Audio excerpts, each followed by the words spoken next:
What's good, everybody? It's your boy Cedric. Welcome back to the studio.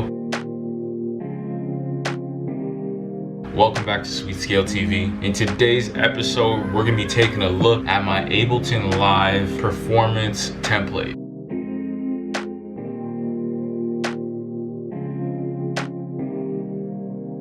I have two different templates, one specifically for making beats, and then I have a template when I perform as a live musician slash DJ.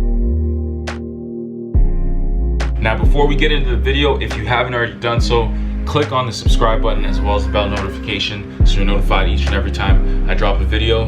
With that being said, let's get into it. As you guys can see, I do have a whole lot set up in the studio. Everything is being connected to my laptop via the Roland Octacapture. That's my interface, and that is connected to Ableton. In my live performances, I can use anything from 3 different instruments to 8 different instruments. That could be 2 different keyboards. I might play bass. I'm learning to play guitar, so challenging, but I'm adding that to the live performance. I have a DJ controller I have hooked up, drum pad, a vocoder, a talk box. Each and every performance is never the same. So as of right now, this is what the template looks like. It's only a few weeks old. It is going to evolve. It is going to change, but I want to show you guys what I'm working with. I guess we'll compare what it looks like in a few months, but right now, this is what the template looks like. All right, so we're at the workstation. First thing you'll notice is I have my drum rack set up. The only thing that's being run via MIDI is the drum rack. Eventually, I'll be adding LED lights to my performances. Everything else is being run through audio channels. Next to the drum rack, we got Jupiter 1 and 2. That is the keyboard behind me right here. That's the Roland Jupiter 50, and that's connected via input channel 3.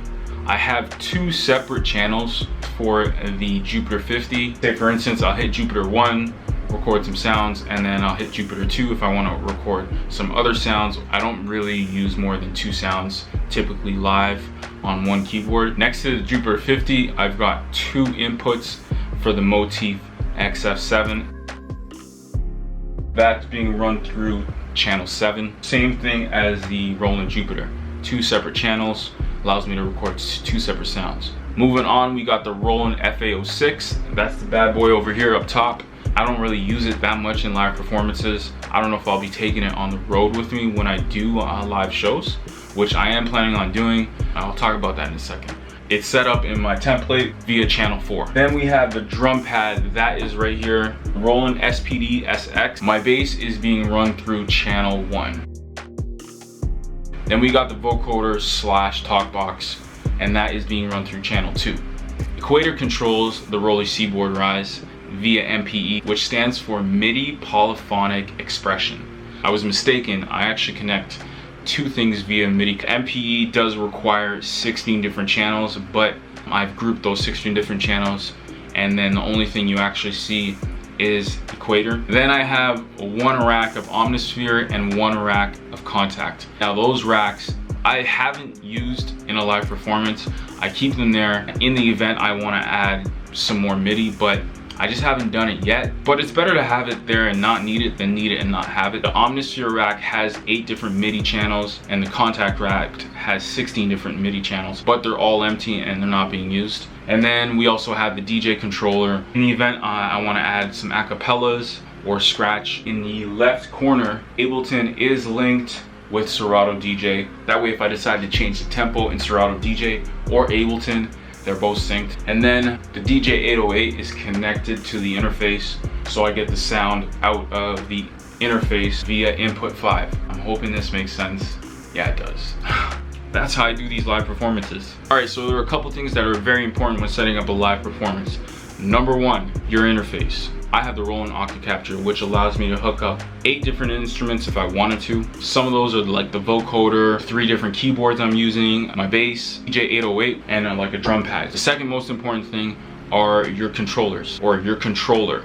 In my case, I have 3 different controllers. Walk over here, I have the Push 2 set up above my Motif, which hands down is a game changer. I'd say if you're looking to get a controller, get the Push 2 first. By using the Push 2, I can control fixed length, Typically when I'm playing bass, fixed length is turned on, so it automatically loops on its own. And then next to my other keyboards, I have the APC 40. I have the first generation because I got it for like $100. Looked at the second generation and it's $400, and I'm just like, yo, this works just fine for me. I'm not changing it. I really like the APC 40 because you have the faders, and I did get the Launchpad Pro because I'm learning the solo with it. That's my template as of right now. I'm not gonna lie with you guys, it's a lot to map out a live performance, but it's a lot of fun. You guys know I'm a producer, I'm a musician and DJ, and this live setup allows me to do all three. I am working on some projects. I have a couple songs done. I've shown some of these songs to some friends, and they're recommending that I work on an EP and then do some live shows. I'm like, that's a good idea. So I think I'm gonna do that. I'll keep you guys posted. Let me know what you guys think. If you guys have any questions, drop them in the comments below. If you have any recommendations, drop them in the comments below. If you haven't seen any of my live performances, make sure you go check those out and be on the lookout for some more performances. Thanks for checking out this video. Hopefully you find it useful. It's your boy Cedric from Sweet Scale TV. I'm gonna get back to making some more music. I'll see you guys in the next video. Peace.